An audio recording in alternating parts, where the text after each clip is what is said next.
Peering behind the glass and crossing into uncharted territory, we aim to bring you closer to the absolute truth. Step into the past to witness the exact moments that shattered expectations. Week. Special Agent Marcus Webb. DEA, 11 years on the job. Ma'am, step outside right now. I am 8 months pregnant. This is my baby shower. I don't care. You are coming with me. You cannot do this to me. That decision cost the federal government $24.9 million. Special Agent Marcus Webb had been with the DEA for 11 years when he walked into a situation that would destroy his career and cost the federal government $24.9 million. He was 38 years old, experienced enough to know the difference between a drug operation and a baby shower, but apparently convinced that his intelligence briefing was infallible. One Sunday afternoon in Arlington, Virginia, he received what his team claimed was credible intelligence about narcotics distribution at a residential address. The address belonged to Dr. Kimberly Lawson, a 7-year assistant U.S. attorney who was 8 months pregnant and hosting a baby shower for 50 friends and colleagues.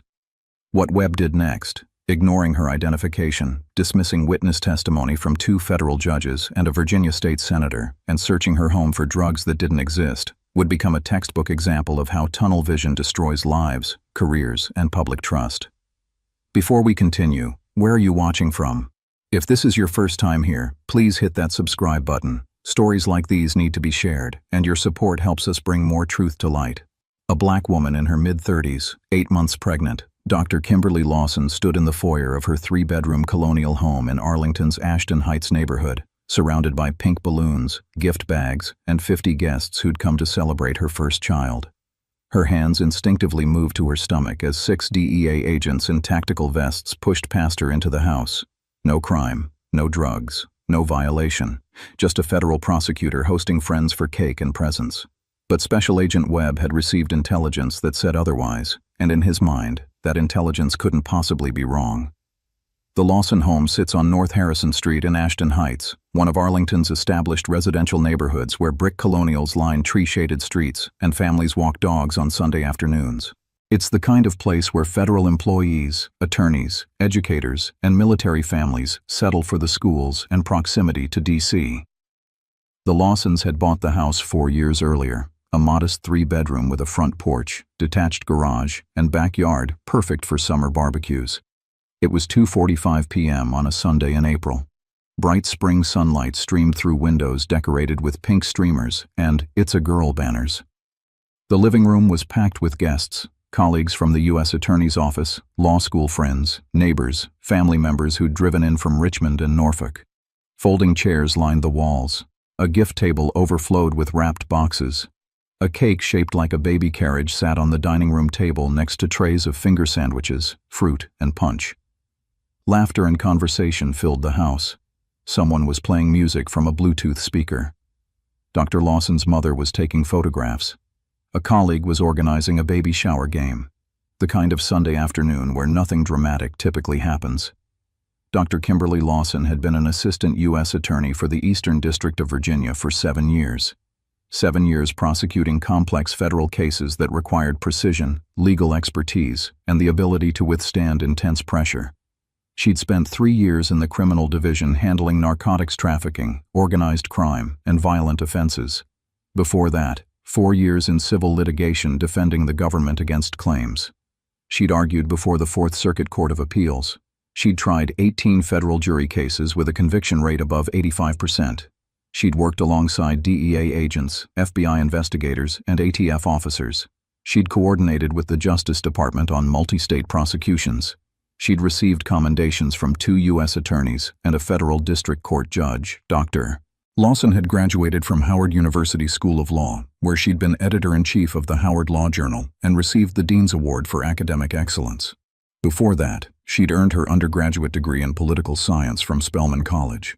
She'd clerked for a federal magistrate judge in the Eastern District of Virginia. She'd been recruited by 3 major law firms, but chose public service. $87,000 a year instead of $19,000 because she believed in the work. At 36 years old, Kimberly Lawson was exactly where she'd worked to be, respected, trusted, and carrying her first child after years of fertility treatments that had finally succeeded. She was 8 months pregnant, due in 5 weeks, and preparing to take 3 months of maternity leave. That Sunday, Dr. Lawson had spent the morning setting up for the baby shower. She'd hung decorations with her husband Marcus, a defense contractor who worked at the Pentagon. She'd arranged chairs, set out food, and prepared for an afternoon celebrating with the people who mattered most. Guests had started arriving at 1:00 p.m. By 2:30, the house was full. 50 people, including 2 federal district court judges, a Virginia state senator, 4 colleagues from the U.S. Attorney's Office, law school classmates, neighbors, and family. Dr. Lawson wore a navy blue maternity dress and comfortable flats. Her hands frequently moved to her stomach where the baby kicked. She looked like what she was, a professional woman in her 3rd trimester, hosting friends to celebrate her daughter's arrival. She'd done nothing to attract federal attention. She'd committed no crime. She'd violated no law. But to a DEA intelligence analyst reviewing address data and a special agent who trusted that analysis without verification, Dr. Kimberly Lawson's home was a problem. And that team had decided to do something about it. Marcus Webb was 38 years old. He'd been a DEA special agent for 11 years, assigned to the Washington Field Division's narcotics trafficking unit. He was aggressive, results-oriented, and convinced that his instincts about criminal activity were rarely wrong. His supervisors described him as tenacious, but sometimes overeager, a phrase that appeared in 3 separate annual evaluations. In 11 years, Webb had compiled a record that should have raised concerns at every supervisory level. 9 complaints. 9 formal complaints filed with the DEA's Office of Professional Responsibility. 6 involved allegations of illegal searches conducted without proper warrants or probable cause. 1 involved destruction of property during a raid that found no contraband. 2 involved use of force against suspects who were later released without charges. 5 complaints had been sustained, resulting in written reprimands and mandatory retraining. 4 had been closed as not sustained or insufficient evidence despite witness statements and circumstantial documentation. Webb had a pattern. He acted first and verified later. He prioritized making arrests over ensuring constitutional compliance. He viewed questioning from suspects or attorneys as obstruction rather than the exercise of rights. A defense attorney in Maryland had filed a formal complaint after Webb executed a search warrant at the wrong address, detaining an entire family for 3 hours while searching for drugs that were actually next door. The complaint was sustained. Webb received a written reprimand. A federal public defender in Virginia had complained that Webb had conducted a warrantless search of a client's vehicle after a traffic stop with no probable cause.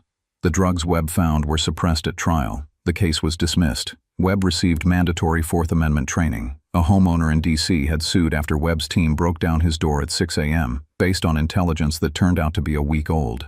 The target had moved. The homeowner was a Georgetown University professor. The case settled quietly. The pattern was clear. The documentation was extensive, but somehow Webb remained on active duty leading tactical operations. That Sunday morning, Webb had received what his intelligence analyst described as credible information about narcotics distribution at a residential address in Arlington, 2847 North Harrison Street. The intelligence indicated the location was being used to package and distribute fentanyl-laced heroin. The source was described as reliable. The information was labeled time-sensitive. Webb didn't verify the address with additional surveillance. He didn't confirm current occupancy. He didn't check property records to see who lived there. He didn't run the address through law enforcement databases that would have immediately flagged it as the residence of a federal prosecutor. He assembled a 6-person team, briefed them on a high-value target, and headed to Arlington with tactical vests and search authority. Webb arrived at 2847 North Harrison Street at 2:43 p.m. His team parked 3 black SUVs in front of the house. Webb saw cars lining both sides of the street, heard music and voices from inside, noticed balloons on the porch. In his mind, the activity confirmed the intelligence. Lots of people, multiple vehicles, noise to cover transactions.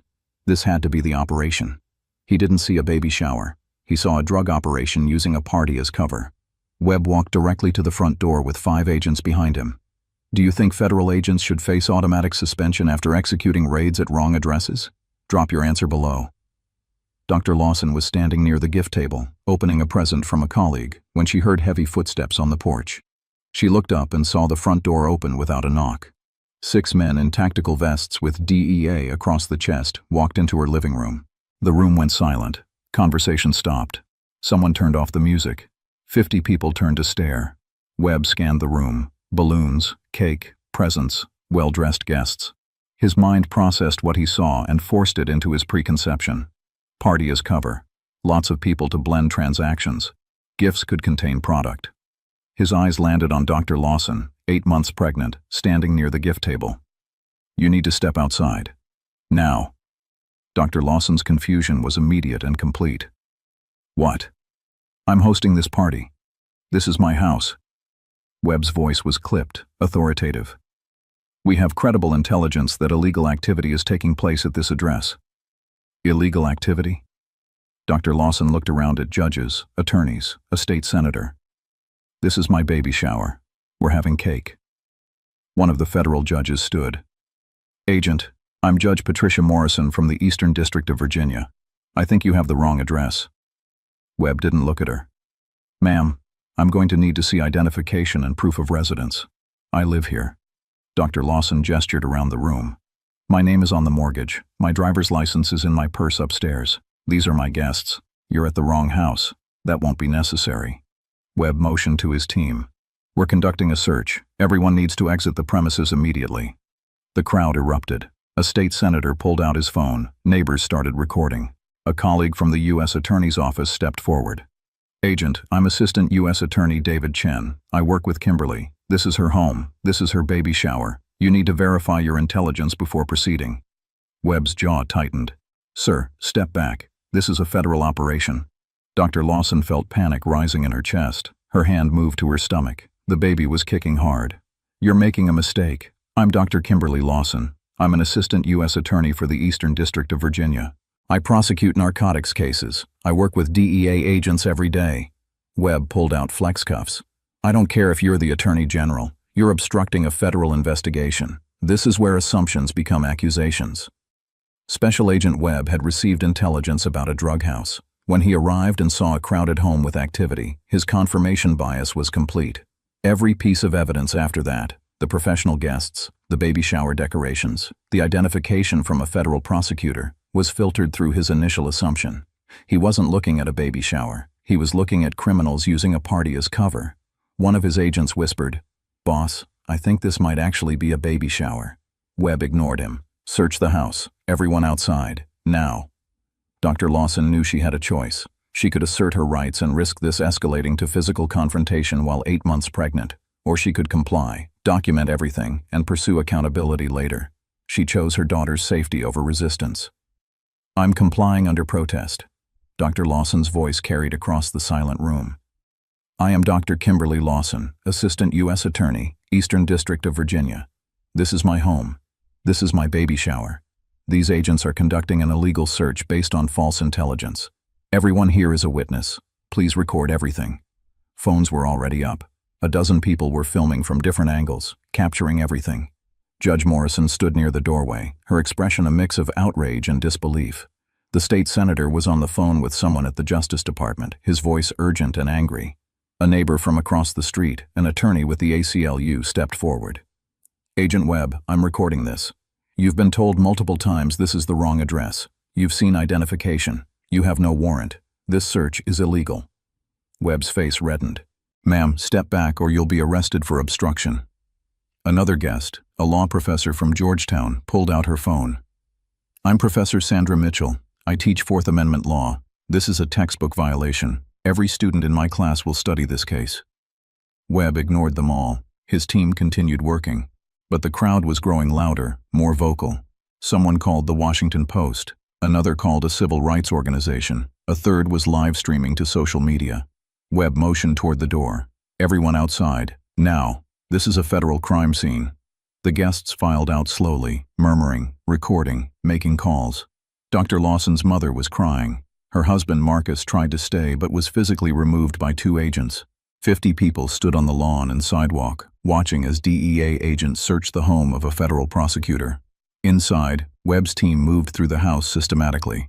Living room. They opened presents, searching through baby clothes, blankets, diapers. Kitchen. They emptied cabinets, dumped out punch bowls, opened the refrigerator. Upstairs, they searched bedrooms, bathrooms, closets.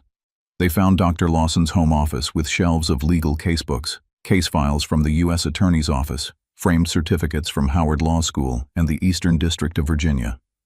One agent found Dr. Lawson's purse and pulled out her driver's license and U.S. Attorney's Office credentials. He walked downstairs and handed them to Webb without a word. Webb examined the credentials: gold badge, Department of Justice seal, name and photo matching the pregnant woman outside. His face went pale. Outside, Dr. Lawson stood with her husband on the front lawn, hands on her stomach, trying to calm herself for the baby's sake. 50 witnesses surrounded them. Neighbors had come out. Someone had called local news. Judge Morrison approached Webb as he stepped onto the porch. "Agent, I am a federal district court judge. The woman you just removed from her own home is a federal prosecutor who has worked cases with your agency for 7 years. You need to stop this immediately." Webb's voice was quiet. "We received intelligence." Judge Morrison's tone was ice. "Intelligence about what? A baby shower? Because that's what you raided. A baby shower attended by federal judges, prosecutors, and elected officials. Should federal agencies face automatic review after raiding homes of their own personnel? Let me know what you think." The SAC, special agent in charge, arrived 22 minutes later. Rebecca Torres had been with the DEA for 19 years, a career built on careful investigation and constitutional compliance. She'd reviewed hundreds of Webb's operations and flagged concerns about his aggressive tactics multiple times. Torres stepped out of her vehicle and immediately assessed the scene. 3 DEA trucks, 50 witnesses, news vans arriving, pink balloons on the porch. She walked to Webb. "What happened?" "We executed a search based on intelligence about narcotics distribution." Torres looked at the house, the guests, the decorations. "This is a baby shower." The intelligence said, "I don't care what the intelligence said." Torres pulled out her phone and made a call. Within 2 minutes, she had confirmation. Dr. Kimberly Lawson, Assistant U.S. Attorney, 7-year veteran of the Eastern District of Virginia, current residence 2847 North Harrison Street. Torres ended the call and turned to Webb with an expression that could freeze water. "You raided the home of one of our prosecutors. I was following intelligence. Did you verify the address? Did you check property records? Did you confirm current occupancy? Did you conduct any surveillance?" Webb said nothing. Torres's voice dropped. "You stormed into a federal prosecutor's baby shower in front of 2 federal judges and a state senator, based on unverified intelligence, and then you searched her home anyway after she identified herself." She pointed to his vest. "Give me your credentials. Administrative leave effective immediately." Webb's hands shook as he removed his badge and weapon. "SAC, You were reckless." Torres cut him off. "You've been reckless for 11 years, and we ignored it because you made arrests.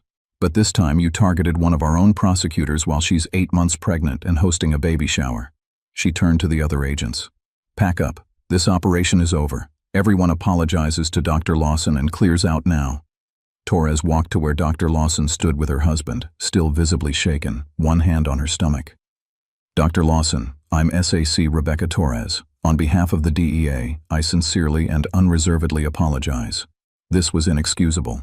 You will receive a full written apology from our agency, and I'm personally ensuring a complete investigation."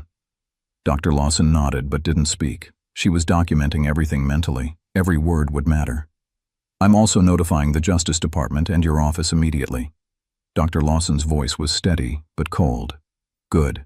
Because I'm filing a federal lawsuit for unlawful search, violation of civil rights, and intentional infliction of emotional distress. And I'm testifying before Congress about how your agency trains agents who can't tell the difference between a drug house and a baby shower." Within 4 hours, the videos had gone viral. Multiple angles from different witnesses. DEA agents entering the home without a warrant or consent. Dr. Lawson, 8 months pregnant, being forced outside. Agents searching through baby shower gifts. Judge Morrison confronting Webb on camera. DEA raids federal prosecutor's baby shower. Forces pregnant woman outside federal agents storm Arlington home during celebration. Find cake instead of drugs. DEA under fire after raiding baby shower attended by federal judges. The outrage was swift and massive. The Justice Department issued an immediate statement condemning the operation. The U.S. Attorney for the Eastern District of Virginia called it an unconscionable violation. Civil liberties organizations demanded accountability. Congress announced oversight hearings. Marcus Webb's career imploded within 48 hours. He was placed on administrative leave pending investigation. The DEA launched an immediate internal review of his entire operational history. His 9 prior complaints were re-examined. His supervisors who'd approved his continued active status were questioned. Webb issued a brief statement through his attorney.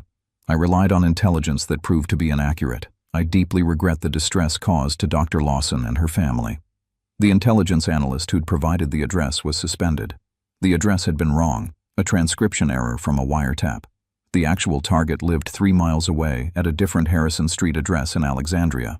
The error had been caught in an internal audit 2 days before the raid, but the correction never reached Webb's team. Dr. Lawson retained a prominent civil rights attorney and filed a federal lawsuit 6 weeks after her daughter was born. The lawsuit named Special Agent Marcus Webb, SAC Rebecca Torres for supervisory failure, the intelligence analyst who provided the wrong address, and the DEA. The claims were comprehensive: unlawful search and seizure in violation of the Fourth Amendment, false imprisonment and detention without cause, violation of federal civil rights under Bivens v. 6. Unknown named agents. Intentional infliction of emotional distress. Negligent training and supervision. Failure to verify intelligence before executing operations. Endangerment of maternal and fetal health. The complaint included Webb's complete disciplinary record: 9 complaints over 11 years, 5 sustained, pattern of illegal searches and excessive force, supervisory warnings ignored. It detailed the baby shower, 2 federal judges present, a state senator, colleagues from the U.S. Attorney's Office, 50 total witnesses. It included medical records documenting Dr. Lawson's elevated blood pressure and early labor scare 2 days after the raid. The federal government's attorneys reviewed the case and reached an immediate conclusion: indefensible. The videos were everywhere. The witnesses included federal judges. The victim was a federal prosecutor. The address error was documented. Webb's disciplinary history was extensive. The government settled 14 months later, $24.9 million paid to Dr. Kimberly Lawson. It was the largest settlement in DEA history for a wrongful raid. The settlement included mandatory policy changes, address verification protocols, supervisory review of all residential search operations, automatic suspension for agents with 5 or more sustained complaints, quarterly audits of intelligence accuracy. Marcus Webb was terminated 11 weeks after the raid. The termination letter was final. Special Agent Webb conducted an unlawful search of a federal prosecutor's residence based on unverified intelligence, endangered a pregnant woman and her unborn child, ignored identification and credentials, and proceeded with the search despite warnings from federal judges. This followed a pattern of 9 prior complaints involving illegal searches and excessive force. His employment is terminated immediately and permanently. Webb's name was flagged in federal law enforcement databases. His career was over at 38. He released no further statements. Should federal agents be automatically terminated after their 5th sustained complaint? Drop your answer below. The DEA faced withering scrutiny. Congressional hearings examined how Webb had remained operational for 11 years, despite 9 complaints. Why supervisors who noted concerns in evaluations took no action. What training existed to prevent agents from raiding their own prosecutors. The Justice Department's Inspector General conducted a comprehensive review. The findings were damning: 9 complaints over 11 years, 5 sustained, with no progressive discipline. Supervisors documented concerns but recommended no removal or reassignment. Intelligence failures in 23% of residential operations over 3 years. No mandatory address verification before executing raids. Agents who questioned Webb's tactics were ignored or reassigned. A culture that prioritized arrest statistics over constitutional compliance. Reforms were mandatory. Immediate termination for any agent with 5 sustained complaints, mandatory independent address verification before all residential searches, real-time supervisory oversight during all tactical operations, quarterly pattern analysis of agent complaints flagging racial and procedural patterns. Automatic review by the Office of Inspector General for any raid of a federal employee. Congressional notification within 24 hours of any wrongful search. Dr. Kimberly Lawson testified before the Senate Judiciary Committee. Her testimony was powerful and precise. I'm a federal prosecutor with 7 years of experience. I've worked hundreds of cases with DEA agents. I've sat across from defense attorneys who claimed their clients were victims of illegal searches, and I've argued that our agents follow the law. She paused. On April 22nd, I was 8 months pregnant, hosting a baby shower in my home with 50 guests, including 2 federal judges and a state senator. 6 DEA agents walked into my house without a warrant, without cause, without verification. They searched my home. They went through baby shower presents. They forced me and my guests onto my lawn while they looked for drugs that never existed. Her voice strengthened. The address was wrong. The intelligence was unverified. The lead agent had 9 prior complaints, 5 sustained, for illegal searches. But he was still operational because my agency values arrests over accountability. She looked directly at the senators. $24.9 million is significant. It's accountability. But it doesn't undo the terror of federal agents storming your baby shower. It doesn't erase the trauma of thinking they might hurt your unborn child. It doesn't restore the trust that your own agency will protect you from its own agents. Dr. Lawson placed her hand on the table. If this can happen to me, a federal prosecutor with credentials, resources, and witnesses that included federal judges, what happens to everyone else? What happens to people who don't work for the Justice Department? Who don't have senators at their parties? Who can't afford attorneys? Who don't make the news? The chamber was silent. Why do federal agents proceed with searches after being shown identification proving they're at the wrong address? Comment your thoughts. This wasn't just about a wrong address. This was about an agency that let an agent with 9 complaints continue executing tactical operations. This was about a culture that valued aggression over accuracy, arrests over constitutional compliance. Marcus Webb's record told the story the DEA ignored. 9 complaints over 11 years, 6 involving illegal searches, 5 sustained with written reprimands and mandatory training. But somehow Webb remained on duty, leading teams, executing raids, making the same mistakes repeatedly. The pattern was clear, the documentation was extensive, but the DEA treated each complaint in isolation, never connecting them, never acknowledging that 5 sustained complaints in 11 years isn't bad luck or misunderstanding. It's a pattern. Webb's career is over. That's justice. The federal government paid $24.9 million. That's accountability. Policy reforms are mandatory. That's consequence. But money and terminations don't undo the trauma of armed agents storming your celebration while you're 8 months pregnant. They don't restore the security of feeling safe in your own home. They don't erase the message that even being a federal prosecutor isn't enough to protect you from federal agents who don't verify their intelligence. The real question is, what changes now? Do agencies finally remove agents after 5 sustained complaints instead of 9? Do supervisors finally take action when evaluations document concerning patterns? Do we finally require verification before agents storm into someone's home? Because if we don't fix the culture that kept Webb operational for 11 years, despite documented complaints, if we don't address the systems that allowed unverified intelligence to send agents to a baby shower, then we're just waiting for the next wrong address, the next pregnant woman, the next raid that destroys trust and lives. Comment if you believe this should be law. Federal agents must face automatic termination after their 5th sustained complaint for constitutional violations, and agencies must verify all addresses independently before executing residential searches. And if you think these stories need to be told, if you believe accountability starts with exposure and change starts with pressure, then hit that subscribe button. We're not stopping. We're going to keep exposing the agents who can't tell baby showers from drug houses. We're going to keep demanding that agencies fire officers with patterns of violations. We're going to keep fighting for the prosecutors, the pregnant women, the ordinary people who deserve to feel safe in their own homes. This isn't just about one agent or one prosecutor. It's about all of us and the system we're willing to accept. The precise records of our past hold the essential narratives that define our present reality. To deeply understand these narratives is to search for the absolute truth. Thank you for sharing in our steadfast commitment to uncover what truly happened.